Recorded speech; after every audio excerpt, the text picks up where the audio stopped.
So I'm Vivian. Thank you, Deanna, for introducing me. So last year, as you said, I learned from Wendy a lot of stuff, and this year I'm so grateful for Deanna to saying yes to be the finance review chair, and so now I can pass on the baton.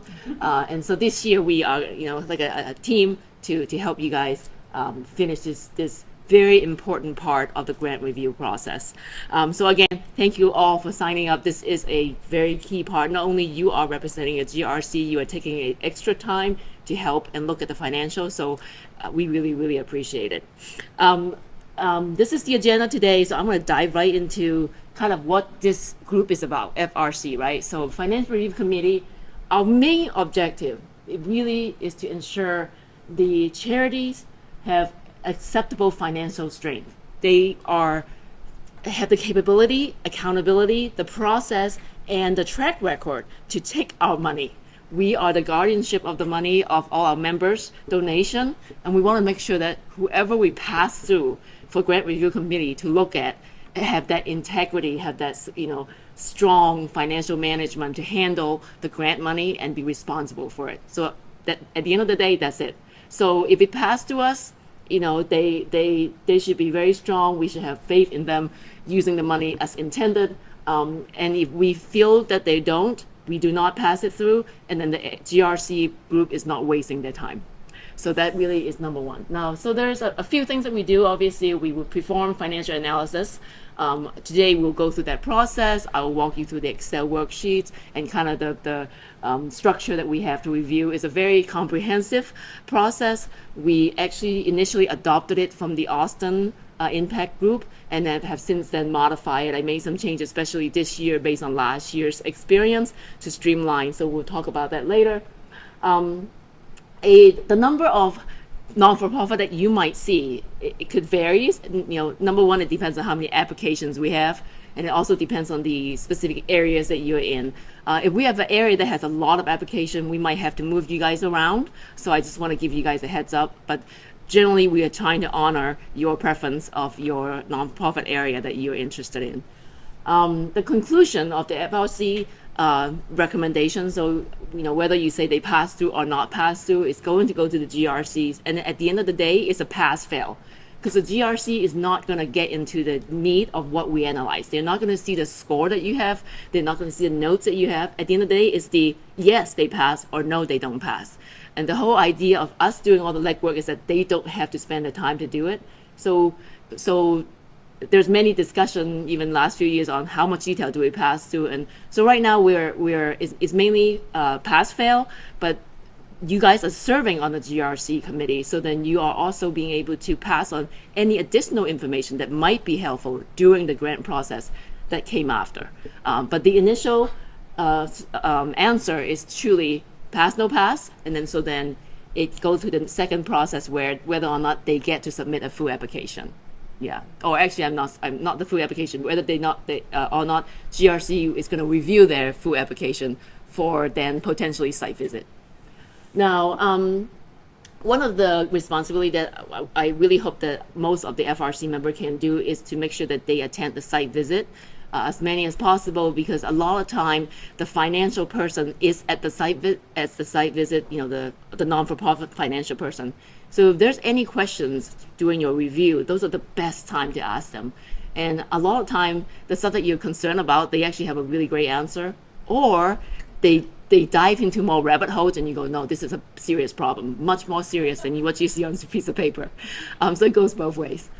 So the site visit for me has been very insightful. So I truly highly recommend if you can make sure that you can attend as many as possible that in your group.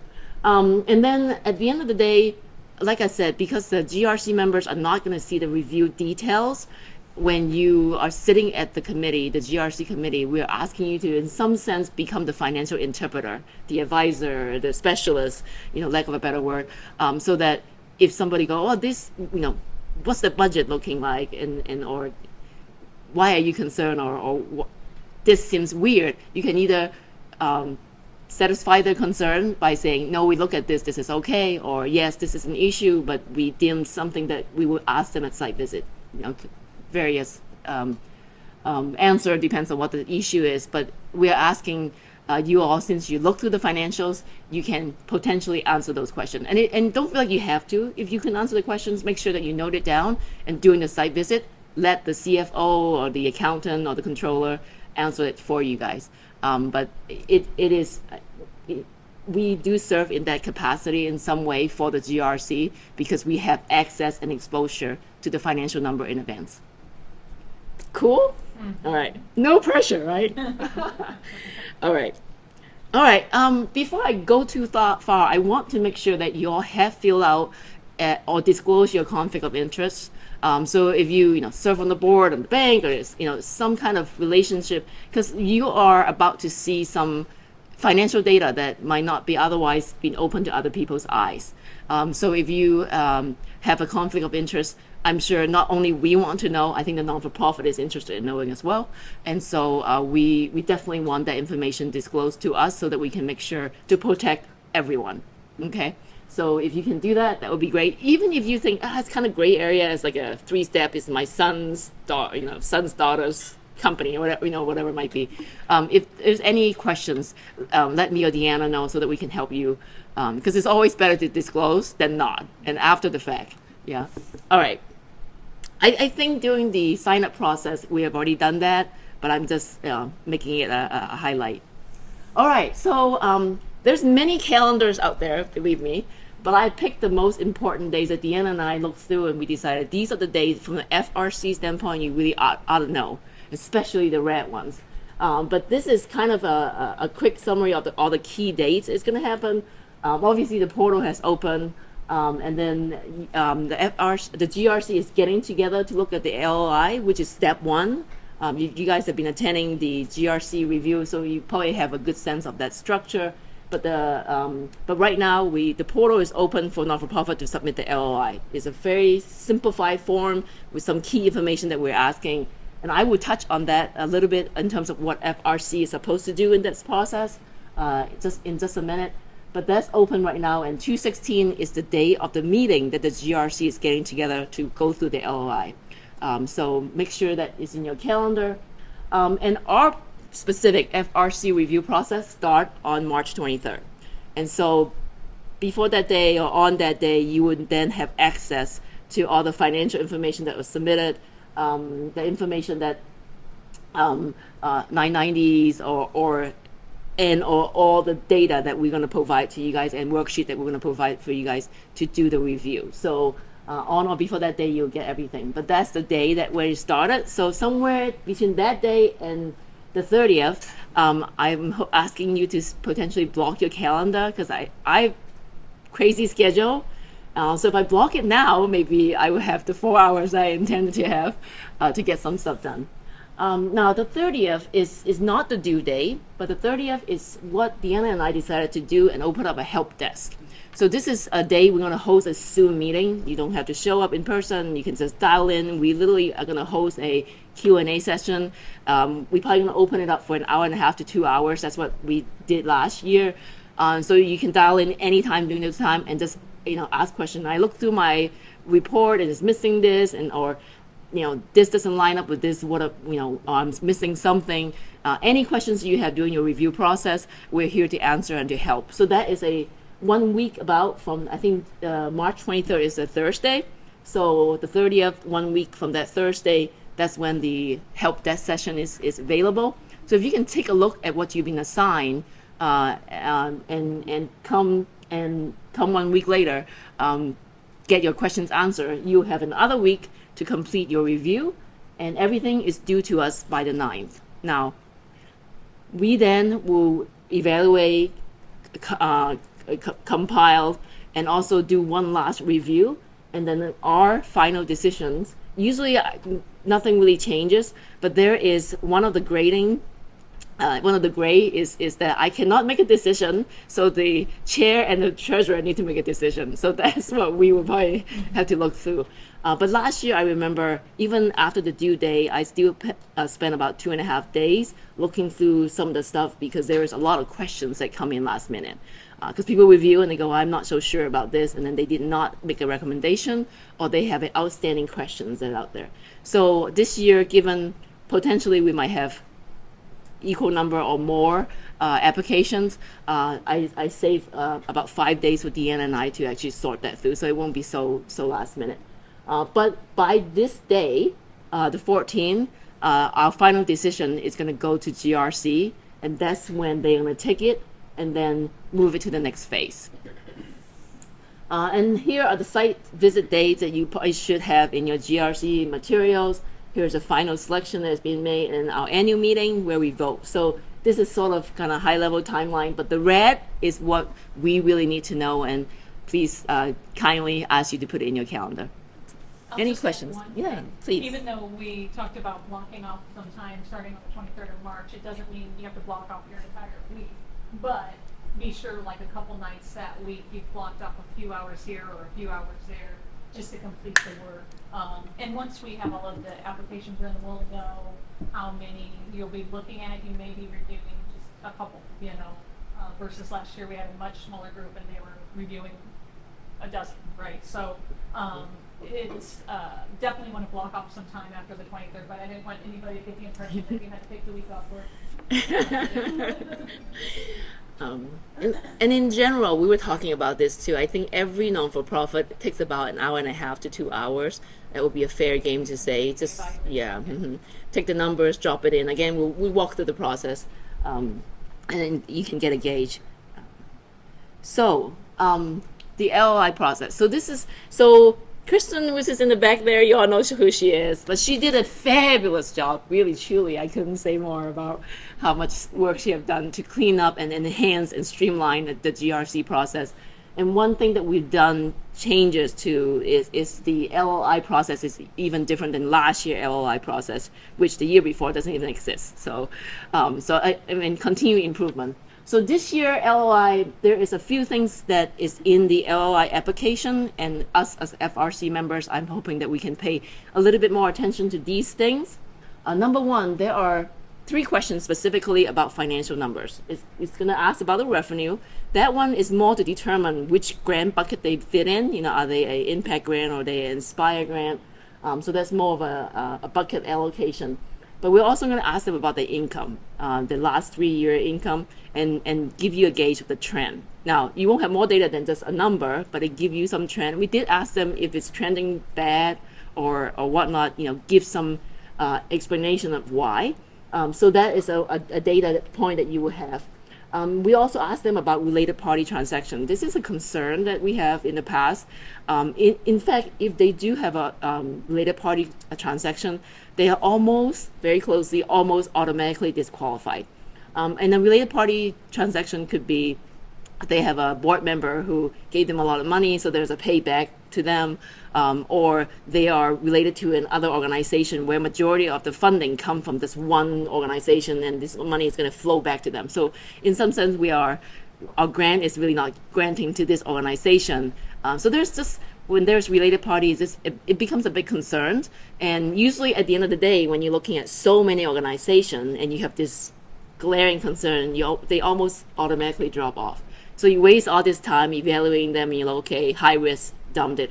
So if they have a related party transaction, unless their explanation is very clean and we feel comfortable that the related party transaction does not impact the usage of the impact fund, our money, likely that they're going to get kicked out.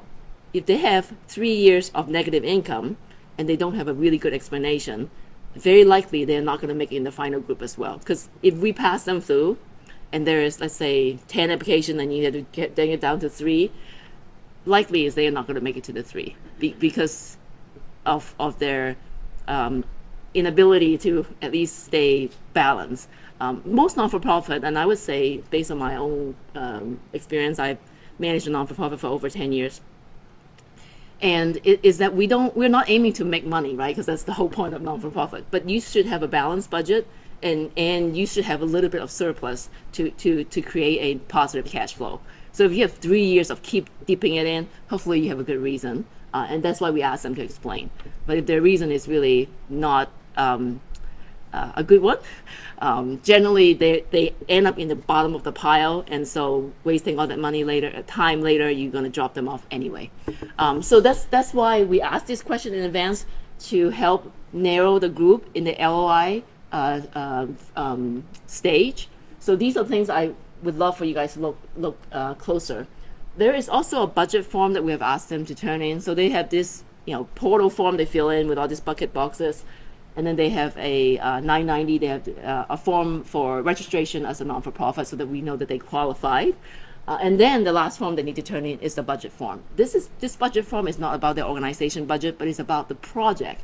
So again, so we were looking, so for you to look at it to make sure it's not like, paying salary for just, supplementing their current existing budget, but it's truly for a specific project that our constituent is likely want to support.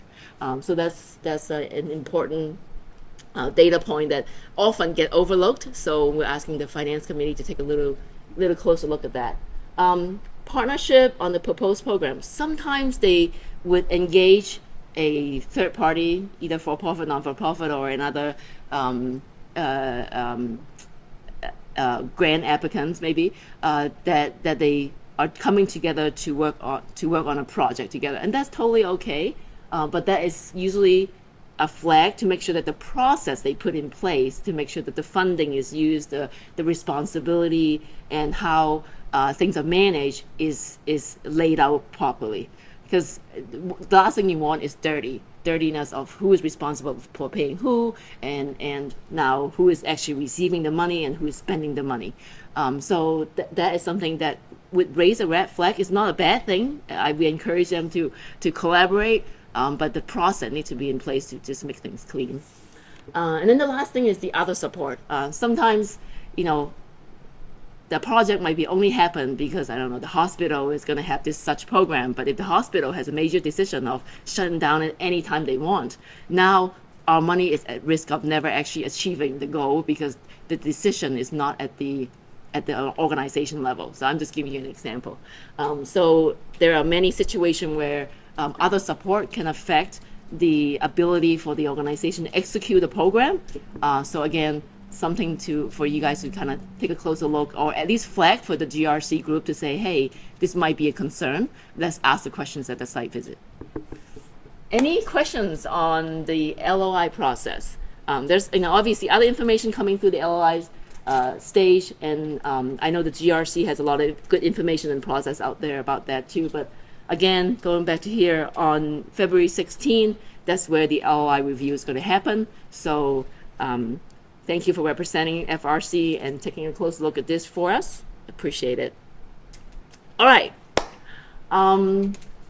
So last year, I remember we were talking through a lot of non-for-profit accounting, and people who have no accounting experience, like, oh my God, this is like what are ratios and net assets and da-da-da. And so it could be daunting. But so I decided to tell you about our process first, and then I'm going to go into non-for-profit accounting. And the reason is I want to let you know that, first of all, there is a template that is going to be given to you. And this template is literally drop, find, and drop. So I'm going to actually see if I can find this.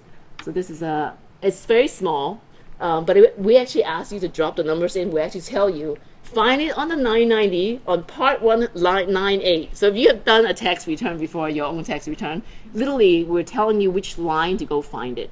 So once you drop in all the numbers, see those little like DVD or /0, it's looking funny right now because there's no numbers in there, but once you drop in the numbers, it will literally calculate the ratios for you. So all these formulas that is in the other slides, you don't need to do math. There's no math. Very little maybe, but we're asking you to find it in the financials and drop it in here so that we can then look at the ratios and look at the numbers and make sense out of it. So that's one thing I want to mention. This year, I've also made some changes based on last year's review. So last year, the grading system was A, B, C, D. And it was difficult because a lot of people feel like, they are responsible for giving grade. And then there is actually A, B, and C with cautions. And then there is fail.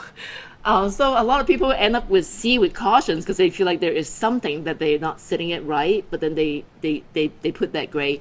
But at the end of the day, when they go to GRC, it's just pass fail. So they can be A or they can be pass with cautions, and it's still going to be pass in that case. Now, so this year, I have changed it a little bit, and we're going to try it. If it doesn't work next year, we can change it some more. But I'm making it more of a scoring point range. So then there's a clear cut of these pass, this fail, and then the bucket in the middle, let's look at it closer. So I'll walk you through that in a minute. But from here, I do want to switch over to that non-for-profit accounting 101 that I sent out in the email, which I have it here too, so let me go there. I am not going to go through this slide like we did last year because I think a lot of you guys have the financial background already. But if you don't, please use this as a good guide. I will highlight a few slides though, because even if you are financial savvy, there are a few terms and such you might not be familiar with because it's just non-for-profit accounting, grant accounting type thing. So you almost have to live in that world to know. I'm gonna skip through this one. Okay, so this is a cross between for-profit and non-for-profit. So a lot of times, well, I'm just gonna look at the income statement. Let's look at the income, right? Non-for-profit generally actually doesn't even have the term income. It actually say net asset or change in net asset. So this is a cross between those things. The balance sheet is actually called a statement of financial position. Exact same thing. It's just we financial people like to be confusing. So income statement is called statement of activity and change in net asset. Cash flow is the same. Notes is the same. But the lines of business P&L is called functional expense, and sometimes that's also how they report it on their 990.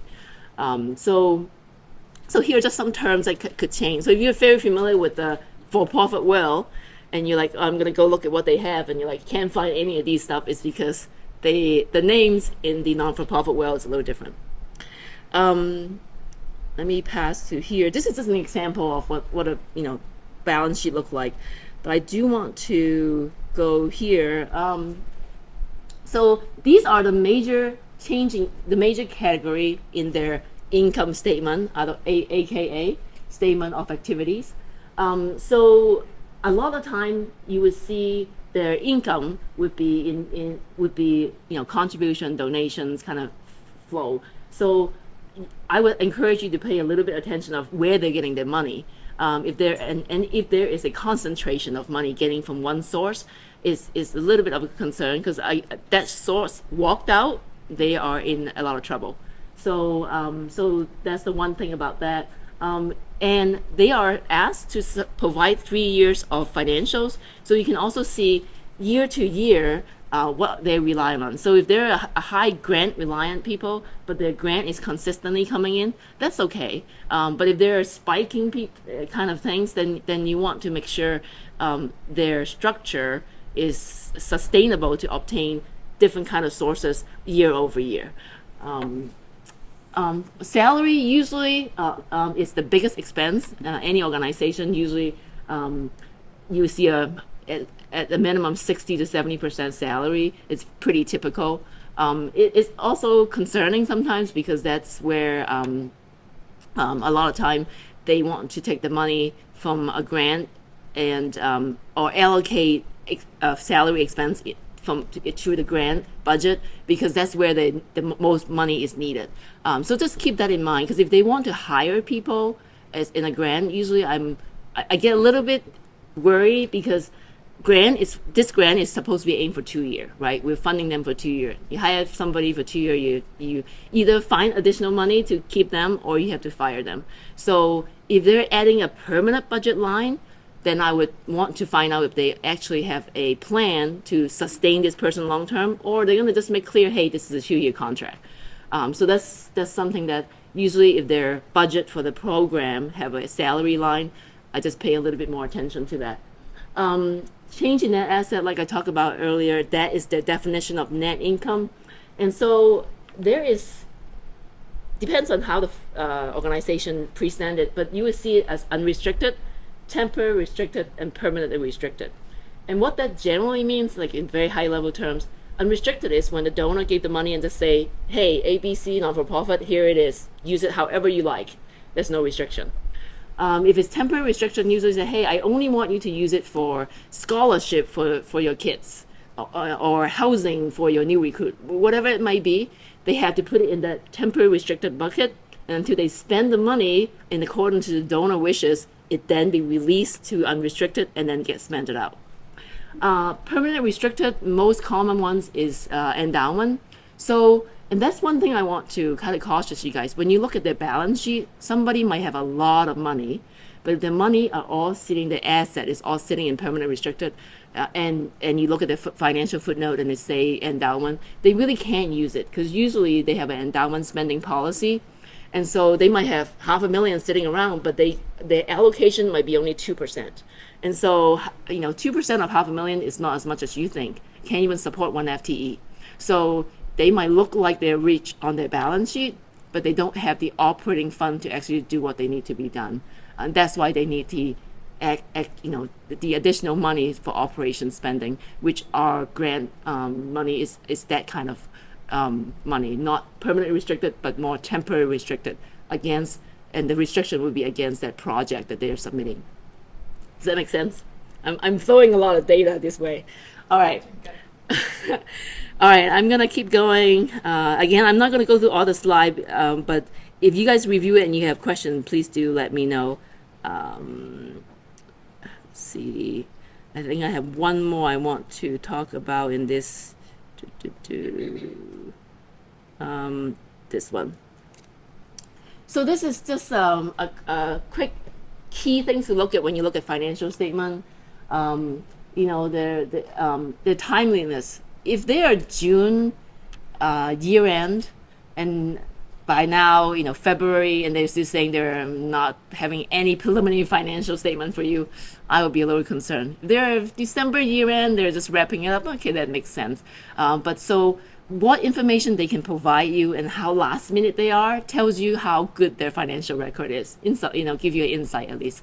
So the timeliness of their reporting, if they're ever late to any of the filing, is also a concern. A donor restriction, like I mentioned earlier, you got those different buckets. So if you have a lot of money, they don't have a lot of unrestricted money. Everything is restricted. It makes their operations a little bit more difficult. So kind of keep that in mind. Unrestricted net asset, again, the more unrestricted, the better. And net asset, year to year, so net asset is the income term, right? But it also means how much they have on the equity is another term for the equity as well. So the bigger bucket of unrestricted net asset they have is the more rainy day cushion funds they have in the bank, equivalent to a equity on the balance sheet that you look at for profit. So the more they have, the more rainy day cushions they have. So look at that. Investment, we don't see a lot of non-for-profit actually put money in their investments, but there are some do that, especially if you have a big endowment where you investing make a big difference because your 2% or 4% or whatever spending come from that pot. And so when things crash, so I was controller for a big non-for-profit for a while. Remember the 1998, I'm dating myself now, crash. And so when we have $200,000 spending coming from the endowment becomes $110,000, it hurts. It hurts a lot. So are you investing wisely? It does impact big non-for-profit. Functional expenses, how they are classifying their expenses. We look at that chart earlier on different functional expense they have. So make sure that they are not spending a lot in area that, maybe if their organization makes sense to do a lot of traveling, maybe they have a big travel and entertainment is a bucket. But if they really shouldn't be spending a lot of money on travel and entertainment, you wonder, are you guys having party all day long? Right? What is this reason for this big bucket of spending? And then the last thing is aging of the accounts owed to the organization. So I would say aging in general, you look at both sides. So you look at the aging of the receivable. People owe them the money. Are they collecting fast enough, right? Because there's all this promise to donate or promise to pay, or if they have a service that they're selling, are they good at collecting their money? And they're not the business to make money, but that is their revenue source that they need to secure. And then on the other side, are they paying their bills? So if they're aging on their payables is always past due, so they're not good at paying out. So I would say aging of both sides, I would look at both. All right, so these are highlights. This slide deck does have all the ratios, which the template is going to calculate for you. So I'm not going to go through them one by one, but number one, not only does the template calculate for you, next to the calculated number, it actually tells you what we think is ideal or what we think is benchmarking for a not-for-profit organization. So once, it shows 1 and you're like, oh, 1.5 is ideal, so it's below, so they're not as good. Or it's 1.5, then okay, they're doing well. So you not only it does it calculate, but it tells you the direction there that the non-for-profit you're evaluating. So there is 4 type of ratios that we're looking at. The liquidity ratios, and generally this just means how fast can they turn the asset into money to pay for what they need to pay for. That's like in a high level. Operating ratios is how much they're able to make money, the income net, the expense, and from an operation standpoint, generate revenue and use them in a good, timely, and a reasonable manner in a ratio to what they bring in. Efficiency is more look at how much they bring in terms of fundraising. They're also looking at their expenses over their revenue to make sure that they're not, if you bring in $100, you're not spending 110 because you're spending what you don't have on a consistent basis. So how effective are you using your money? Because every dollar raised is hard earned, right? Yes, Jada. Should you go back? Yeah. So like some nonprofits may not have program revenues. Correct. Yes. So is that concerning? Yeah, it might be, but so program revenue in tax term, is actually the revenue from their mission. So which sometimes could be grant dollar as well. But to your point, they might not have a program that make money, and I get that. Yeah. So if they don't generate money and all their money is from sponsorship and donors and grants, and how they use that money is still looked at the same way in some sense.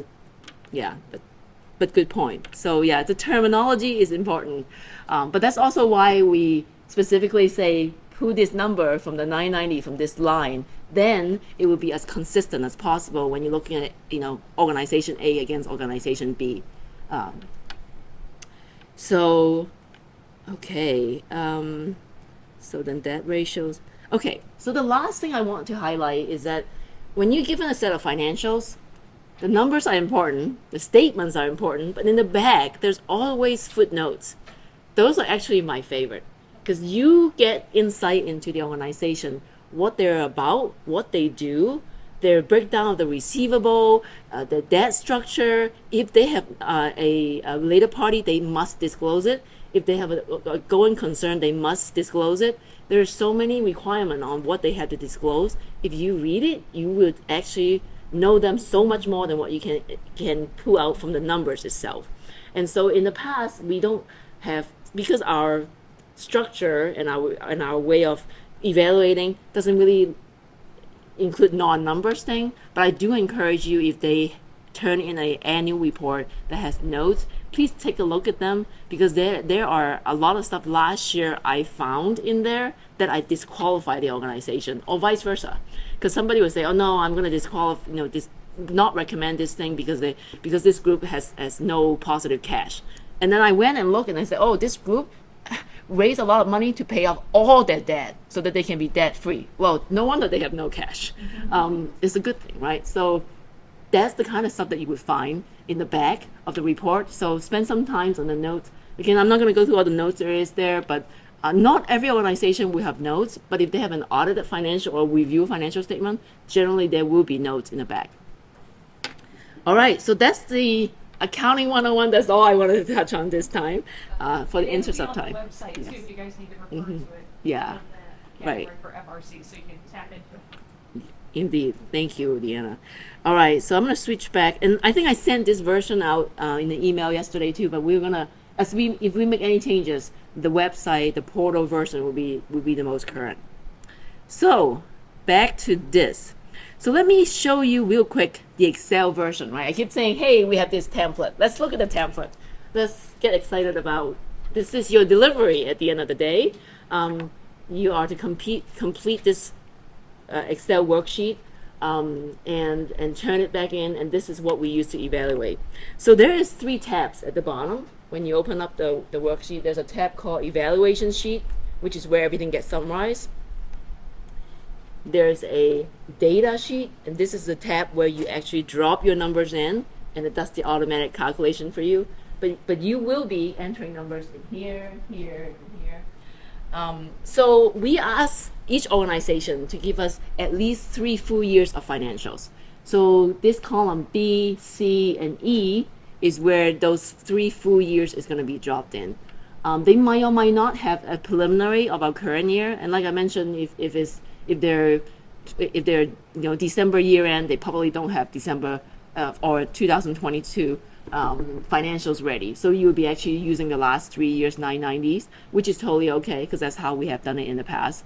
And we really strongly want the 990s number because usually those are clean final numbers and they have been sent in and filed with the authorities. So those are the 3 years that we want to use. So whatever is most available given to us, those are the 3 years we want to drop there. If you don't have any current information, you don't have to fill out that last column G at all, the preliminary column.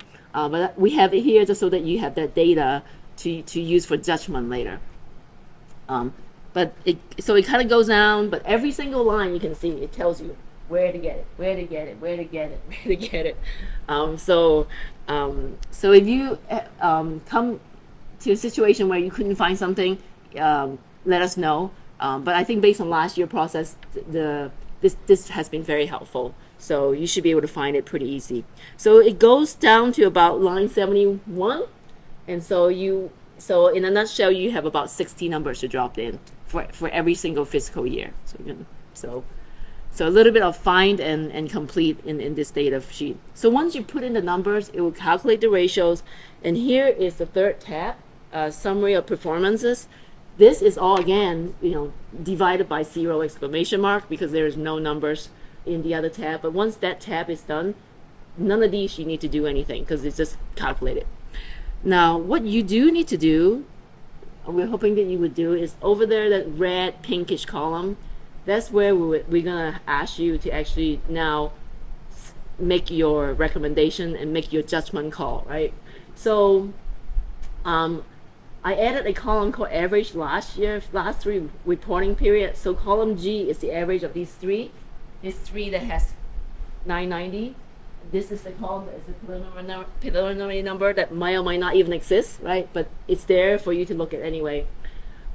So I'm simply asking you to say, okay, days on hand, it calculated for you. Your score is to say they meet or they don't meet. Now over here, again, it tells you exactly what is a target that we're looking for. So you simply compare this number to what we're saying there, and then you make a judgment call. And then I added a column I call trend adjustments because the average 3 years might be good, but you can see them trending down and the preliminary number is looking really bad. Then you might want to say, okay, I'm going to minus 0.5. So here you put either plus 0.5, nothing, or minus 0.5. You put plus because they are trending very well and you want to give them additional credit for that. You put plus, or you just feel like, okay, the answer is good, they look good, let it be. Or no, even though I give them 1 that they meet, the trend is not good, and the preliminary continue to go down. I'm concerned. So then you put a minus 5 to take away from that 1 point. Does that make sense? Okay. So every one of these, that's what we're going to do is all these ratios is going to automatically calculate. You get your average for the last 3 years. You look at the last 3 years and potentially a current year data in column F. Make your judgment call. Either give them, say, meet or not meet, and then you adjust for a trend. Again, the trend, you don't need to adjust. You feel like it's good. There's no adjustment need. The adjustment is for the extra where they really look bad or they really should be bad, like this 3 years was negative, but they are doing so well, you want to give them a 0.5 up. That's where it comes in play. Now last year, yeah. So when so you have one that's like a ratio of 1.25. Mhm. I am an engineer, not an accountant, so if I had 1.254, Yeah. that does not meet. I mean, are we that exact, or is there? So let's say we're doing this one, right? So the 1.1 or higher is better. And if the number come out here is 1.2, then you would say you would give them 1 point as meet. And then, or if it's a 1.45, like you said, is 1.24. I guess is there any Just under. margin oh, here? that one there? Yeah. Yeah, very good question. Thank you. Yes, I would say, but I think if you rounded it up, like 0.1, like and the I don't know what is decimal point, and it's that close, and you look at the trend. That's why it needs a person to give the 1-0 here, instead of having the formula calculate, because then you are looking at it from a person judgment standpoint. So if it's 1.25, 1.24, I would give a 1. I would say they meet. And then I would look at here and go, okay, the average last year they meet. And this year, are they about the same?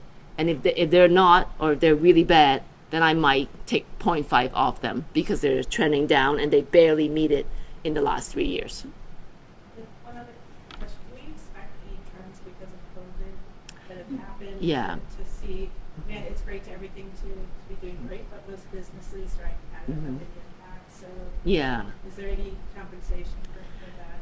And this is really good trends. Yeah, that's a great question. So last year we did give some COVID free pass. Yes, convenient points.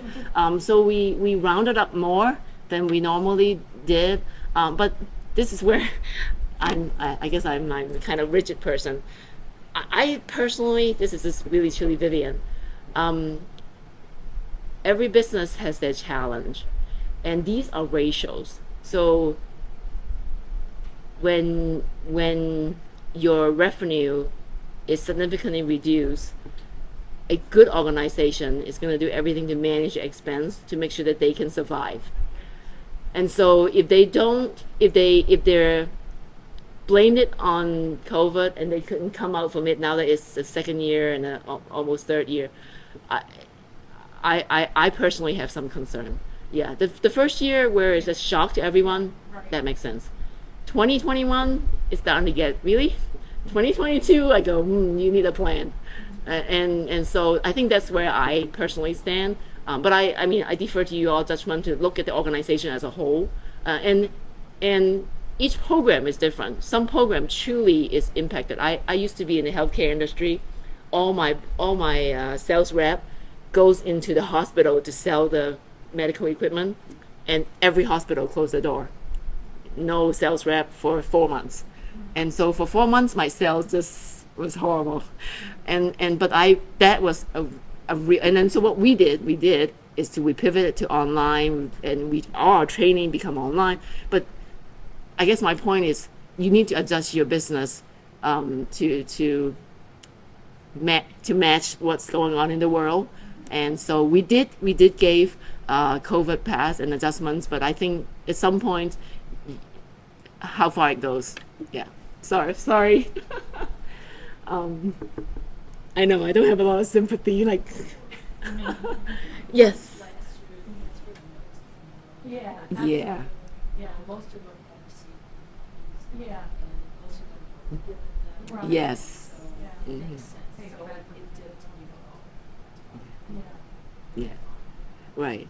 And that was a really good point, because actually for those who actually got the COVID money for that what is that called? PPP loans. Yeah, the PPP loan. Yeah. Some actually had a better financials because that money was it was great. And so they all of a sudden have an influx of revenue. So you actually see both sides. You see people have a better ratios, and then they have to explain why the ratio dropped because they no longer have the PPP. Yeah, it's quite interesting. Yeah. All right. So we talk about the summary tab where things flow through. So the next thing I want to just highlight is that you see some of these are green and some of these are white. The green one are the one that actually matters. I know it sounds weird. But the white ones are more there for you to look at and as a gauge. Last year, only the green one actually made it to the final evaluation worksheet. And as I looked at it, I can see why, because the working cash ratios are basically almost similar ratios to the other two ratios, but it's calculated slightly differently, but it's all about liquidity. And so instead of including every single ratios, we just pull a few things to score on. So the greens are the one that is going to make it to this Excel sheet tab. Actually, let me go back here. The green ones are going to make it to the pink box. So this number is only picking up this scores here. So if you don't want to score these white box, it's fine by me because it actually doesn't actually go to the summary page.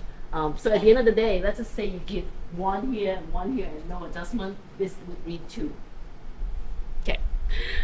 So I just want to give you a heads up, but we decided not to get rid of the white ones because those are actually interesting ratios that might help you gauge as you score, and if they come out in a range where I don't know, they're not good but they're not horrible, those ratios might actually glean some insight. All right. AJ had a question. No, it's Yes. just that, like if they're on the fence, those are helpful here. Yeah, they are. They really are. So the total of the green, there's 10 green area. And so in some sense, if you just give 1, 1, 1, they're meeting everything, and then you don't adjust for trend because they're just pretty normal, then they would get a perfect 10 is their score. So now let me go back to my presentation here. So I'm going to come back to this. This presentation gave a little bit more detail in explaining how to use it, but I kind of walked you through already. This is the data sheet where you're going to enter the data. Everything comes from the 990. The past 3 years, we talked about that. This is the resource that's available. Sometimes, I don't know why, but we ask them for the 990, they just don't turn it in. But there is resources where you can actually pull the 990, because that's why we like to use it, because once they file it, it lives somewhere. It could be living on GuideStar, which is a non-for-profit giant database. It could be actually on the state filing. So if you couldn't get from them, and last year I think there's 3 organizations at least that we actually just pull it. We're like, you know what? We don't have time to wait for you to turn it in. We're just gonna go get it so that people can move on. So if you are one of the unfortunate one, and your organization did not turn in a 990, I do encourage you to go here and see if you can find it yourself, just so that you don't have to wait. Otherwise, it's just shrunk. It shrunk your availability to be flexible.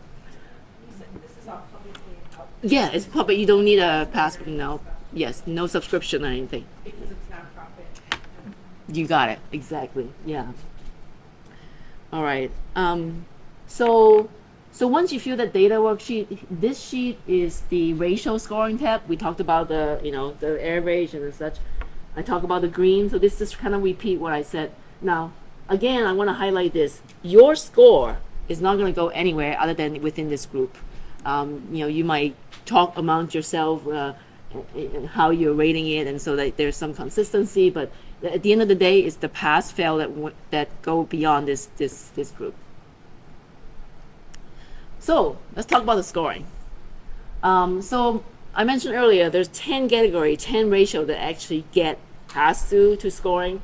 And so Deanne and I was kind of thinking, where's a good cutoff, and we just, run some samples. So we feel like if they get a 7 or higher, that means they fulfill quite a few categories. Either they have a good debt structure and a good cash flow liquidity and something else. That's where they get them a 7 and higher. So if they feel in this category, usually all these bullet points come true. So pretty much they automatically pass. So you don't have to spend too much time worrying about these people who get 7, because 7 is actually quite a high numbers to get passed. Down here is where basically 4.1 to 6.9. This is where you want to just look at them for weakness, right? Okay, why are they not getting a 1 in some of the categories? Is there a reason for it? Could be a COVID thing. It could be a timing thing. It could be they spend all the cash to pay off the debt, so the liquidity level is horrible, but the debt structure point should be high. But they offset each other, so they lost at one point, right? So this is where you will look. Now there is a section in section 3, so I'm going to go back to this here. So the evaluation sheet. So step 1. So step 2 here is these are the ratios where we're talking about the scoring right now. Right underneath here, there's a step 3. So it actually asks a whole bunch of questions.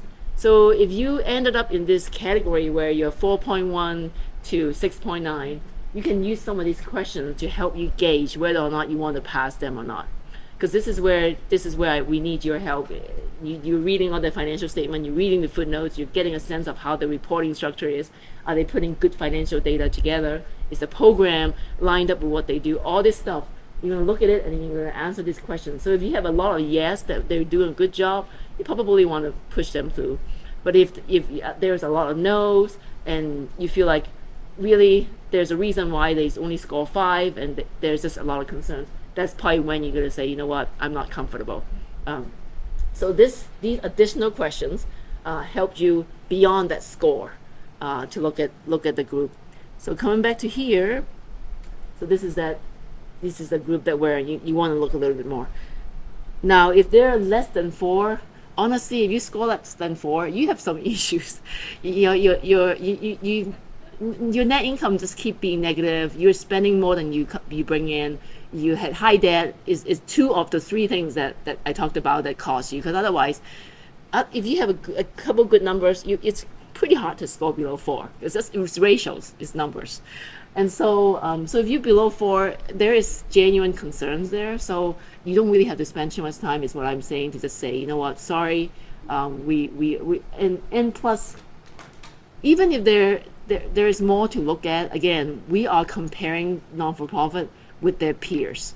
So when you look at 10 and you have somebody come in with a score an 8 and somebody score an 3 and you have to justify the 3, you probably end up pushing them out in the long run anyway. So again, why waste the committee time unless they have a really good project and everything looks good? But that's why I said you do have to look at the grand scheme of things. But if it's 4 and below, I feel like they probably they fail. But if it's between this range, that's where look at the grand scheme of things and make a judgment call. All right. So let me go back to this form real quick because I do want to talk through this evaluation sheet tab. So I'm going to go from the beginning. So step 1 is 3 super easy questions. Did they turn in the 990? Basically, is a yes/no question. Do they have loans and receivable from officers, that the related party thing that we talked about earlier? So both of these are related parties. So if you put a yes there, you probably want to stop because likely they fail, because that is such a genuine glaring concern. And if they don't file their return, we don't want anybody who's non-compliant. So they have to comply and not have a serious concern for us to move forward. Now, step 2 is that ratio tab, the data tab that you fill out, and then the calculation that is done, and your 1, 0, and trend adjustment. And then once you do that, it brings it right in there. It will calculate for you. This box here is going to have a number, 7 and above, good to go. In between, let's look at some more. 4 and below, sorry.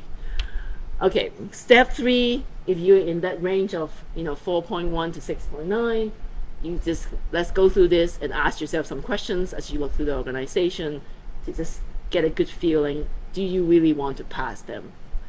And then step 4 is your answer. You just check one box. Either, hey, they got 9, yes.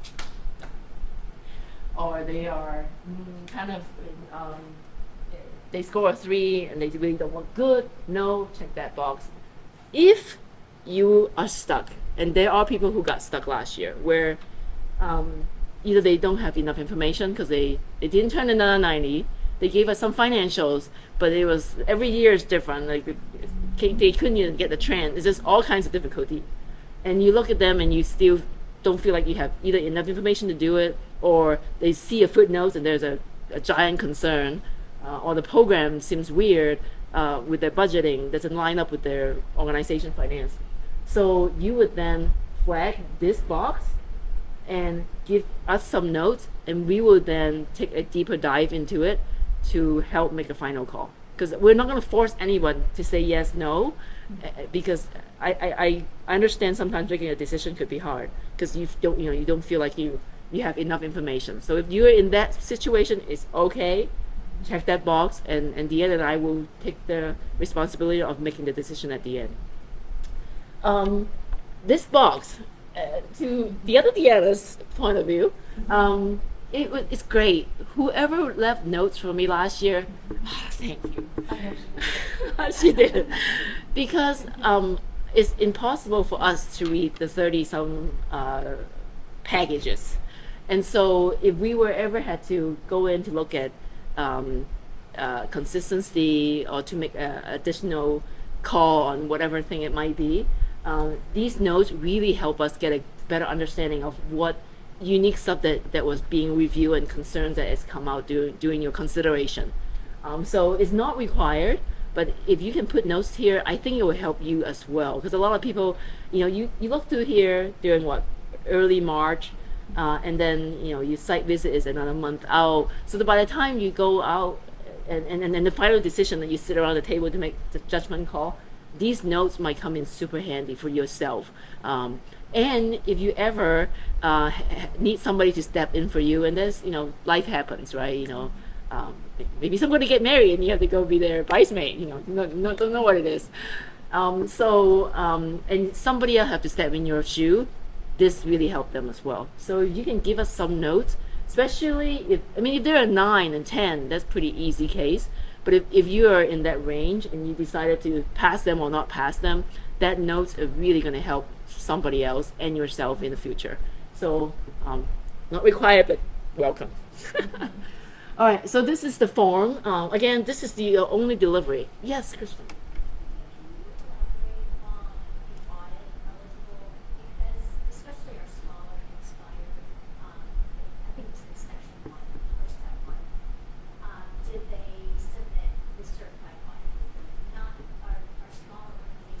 Sure. Yeah. Sure. Yeah, absolutely. Yeah. So I did change the wording to say at least one, so that you're not kicking them out if they didn't turn in an audit report. But so usually certified audit report, usually an organization don't want to pay a third party, independent party to do an audit unless they're required to. And usually they're required to because they have a loan with a bank, or a big donor has that stipulation that I will give you the money if you get audited by a independent source. So usually the smaller they are, the less likelihood is that they will have any external prepared financials. So keep that in mind. So a lot of Inspire grant, to Christian's point, is not going to have that, and so you are looking at internally prepared financials. So if they provide that, that's okay. But they should have a 990 easy, because that is a required filing, and we don't take anyone who has not been around long enough to have filings. So they should at least file 990 EC. So does that answer your question? Okay. So on number one, is it supposed to read the organization fail to submit? Yes. It's a yes, because if they say yes to any of these, they fail. But do they have to have all three A, B, and C? You know what? You're right. So it's a negative, isn't it? So I think if the organization failed to submit any of the following, and no, that's not right. Okay, but I think you guys know where my head is going. Help me rephrase this. Organizations submit at least one of the following. Yeah, To be a no. but then it has to be a no. It needs to be one box instead of 3 boxes, right? Yeah. Right. Yeah. Oh yeah, maybe I just slash and forget about the one off. Yeah. Okay, I'll change the wording.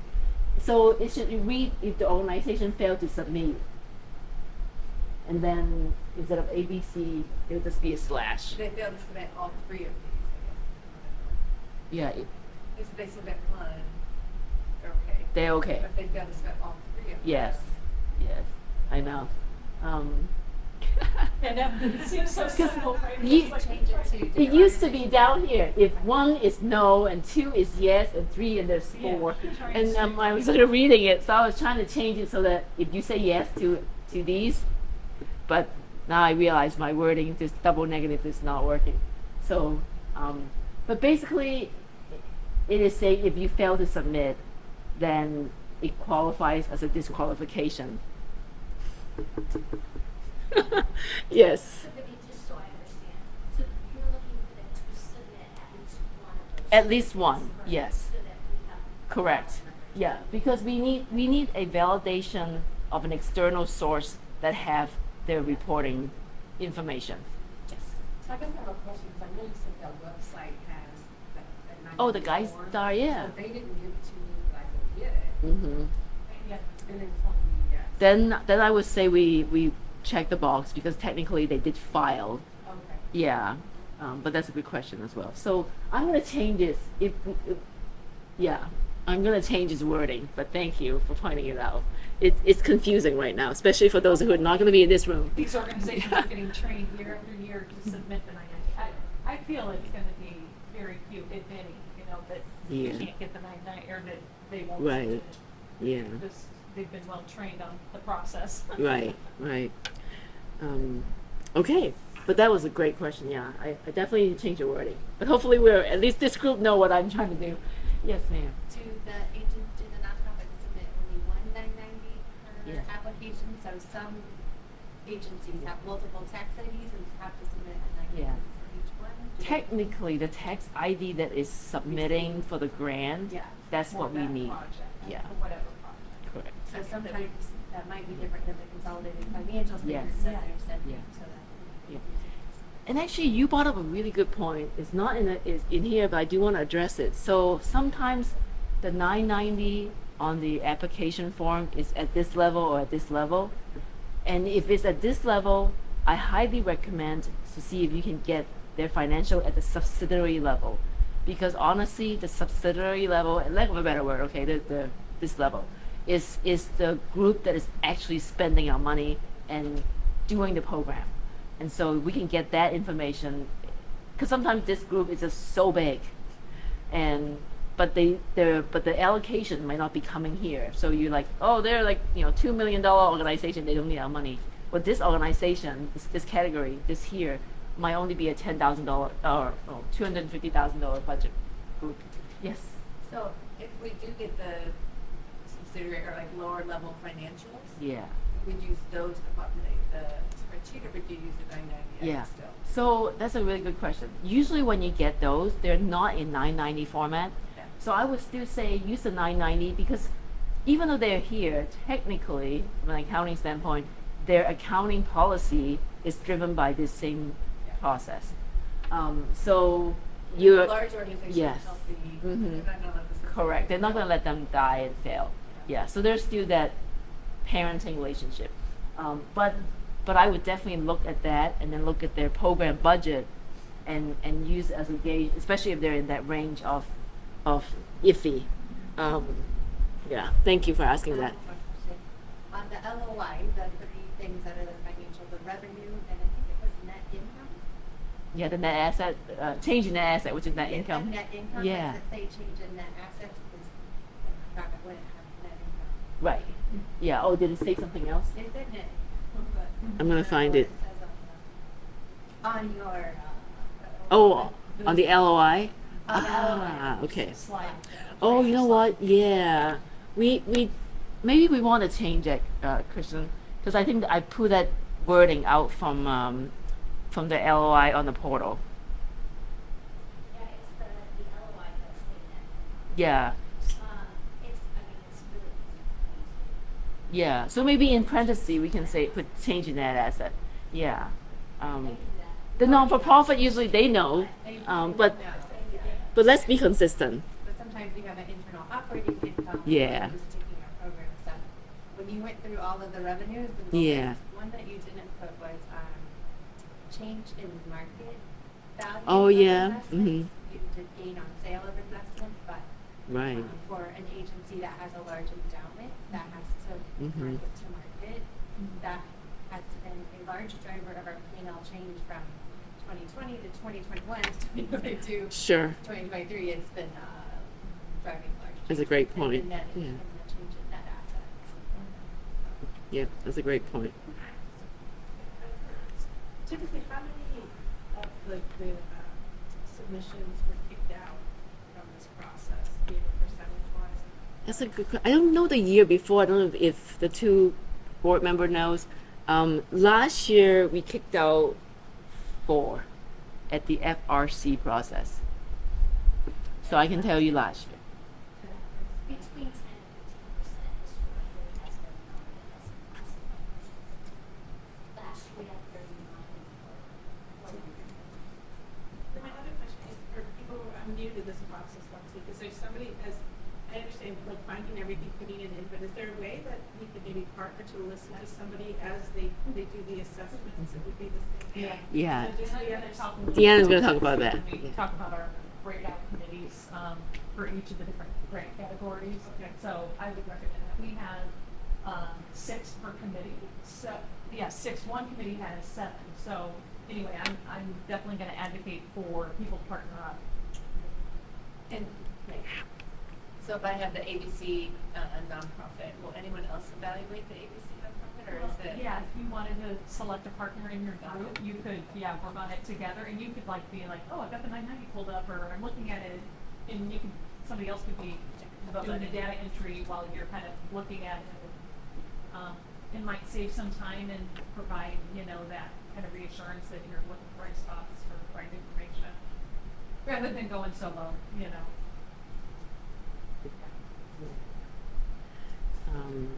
All right. So I think this might be my last slide about submission. So we'll give you guys more information, but we do intend to use a portal so that we can use that to collect the information. Last year was a lot of emails, sent to me, and then I reformatted it and put it somewhere else. But this year we are hoping that we can use a portal to collect the data. So more information to come. There's a chance I might even do a worksheet that everybody have access to it, and you just basically drop in your pass fail, and then you would save your worksheet in a shared folder as well for us. So you drop that and you fill it in, and so that would help us a lot, because the compilation sometimes it becomes a chore, and more importantly, I don't want to drop the wrong thing looking at too many things. We're really blessed to have the portal, like Yes. one source this year versus kind of pulling information Yeah. from a lot of different places. So having one area to store all the information is Right. So to that point, please make sure you have access to the portal. Your password is working. You can get in. Deanne and I actually sit there today. Earlier, we have a meeting. Make sure that every one of you are signed to the FRC group. So we might use that venue to publish information and also do mass communications as well. So just make sure that you are. So when you log in, you should be able to. If you click on committee, you should have access to that committee because you're now a member subscribed. Okay. Ta-da! Any questions? I put the dates here again, just in case you need it. Get it into your calendar. But we are here to help, truly. So don't feel like if you don't ask a question today, you're like, that's all we're gonna do. But please email us anytime. I think my phone number is in the email I sent out, and I think she provided a phone number in the email she sent out as well. So you guys have our numbers. Certainly emails work. Feel free to call us. But I assure you it's not as scary as it seems, because the process has been vetted over and over. And You have the opportunity to log on to the website, and I think bringing a laptop, although we're not going to have a lot of FRC meetings, but for the GRC meetings, having your laptop would be helpful to kind of pull that information up and work through it. So the portal access, and then making sure the community or the committees tab that you can confirm that you're assigned to FRC, as Vivian already said. And there's going to be a community file management. So there's a tab that's community file management. So that means everybody who's on the committee, you can tap into a source of files, and you'll be able to grab those. The training documents that Vivian went over will be out there, so you'll be able to get that information easily.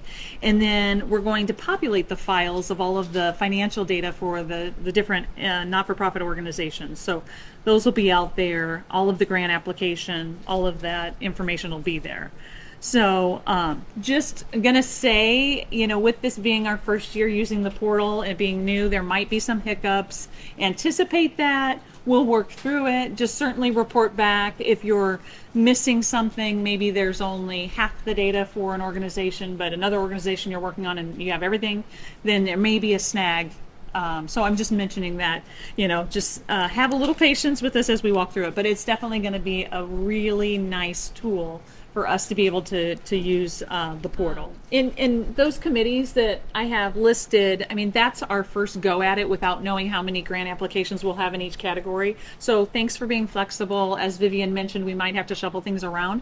Maybe we won't. I mean, maybe we'll have an equal number. We'll see. But just FYI, that may change. And that's where we'll want to make sure there's no conflict of interest too if we have to shift somebody. Currently, there should be no conflict of interest the way that we have it set up based on the questions you were asked when you signed up for the committee. So thank you for being flexible. We'll definitely let you know once we have those grant applications, and we're here to help you every step of the way. Just be sure to block off some chunks of time during that week of March 23rd, so that's kind of important, so that you'll have that opportunity. And even if you only have the opportunity to do one, or even skim through all of the data that's out there for one organization, it'll be helpful by the time we get to the 30th of March, when we offer our kind of Q&A to walk through stuff and help you one-on-one with that. So we'll probably do like a Microsoft Teams call or something to organize that, and you can ask questions. But yeah, so not that on March 23rd you have to hit the ground running, but certainly be cognizant of that week, and getting an opportunity to at least review one organization. So we'll continue to move along, and then as we work on committee, I mean, I obviously want you guys to get to know your committee and being able to work together and figure out who's going to be you want to partner with, and all of that. So we'll stay in touch, and we're going to communicate through email, even though there's the ability through the website just to send an email out to you all. We may do that from time to time, but it'll most likely be to the Gmail or email address that you've signed up with. But because otherwise you have to log onto the website, read the message and that sort of thing. So I'm going to ask one last time if there's any other questions. Any other questions that come to mind, or we're all good? Okay. So thank you so much for your time and your commitment to the organization. We appreciate it.